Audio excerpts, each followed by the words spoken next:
I feel an open and empty space. It was broken that way, but I fill in the shatteredness with a collection of fallen stars. I gathered them when I was crawling uphill, desperate for even a sip of water. So the light that shines from my eyes, the way my heart beats close to yours, it comes from the emptiness there, like tendrils attaching and detaching from all those sleepwalkers around me. But today, I am again a sleepwalker. As I climb one tree, I realize only too late that I am at the bottom of the next one. This tree is taller and more challenging than the last. I somehow find enough strength to pull myself up. Sometimes I let myself grow weary and I wail and cry as I climb, or I even contemplate jumping, knowing that there is no true escape, that the tree will forever loom above me unless I keep climbing. Or perhaps I will stop to rest on a wider branch. I would build us a small fire and cook a meal of stew and bread and eat slowly as I gaze into your eyes. We'll talk of dusky skies and dreams just taking shape. I need nothing more. I need nothing less. Poems are meant to be heard and felt, so today we will only reflect lightly.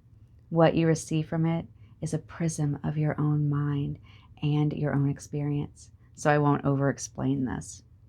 I want us to just sit with it. When I read it, what stays with me isn't the climbing.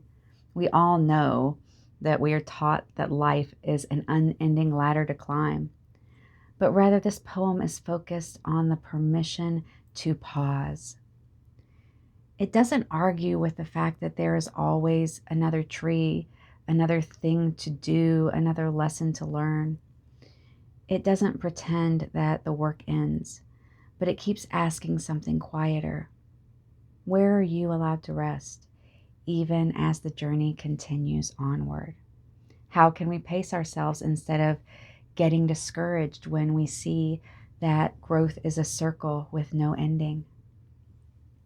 I notice how emptiness isn't treated as a wound to be fixed.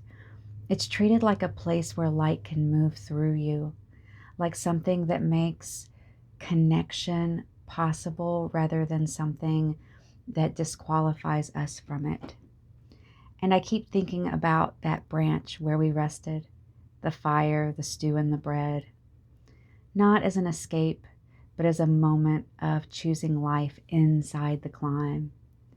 I wonder how often we tell ourselves that, oh, we'll rest later, we'll eat later, we'll look into each other's eyes later, when we finally get there, when finally the next tree is conquered. This poem doesn't promise that that moment will ever come. It only asks, what if this is already enough?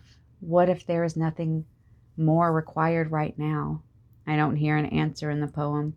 I hear an invitation. And maybe that's enough to sit with for today.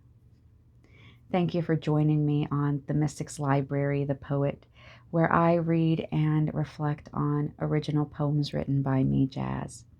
Thank you for joining me today, Mystic Travelers, and I'll see you next week.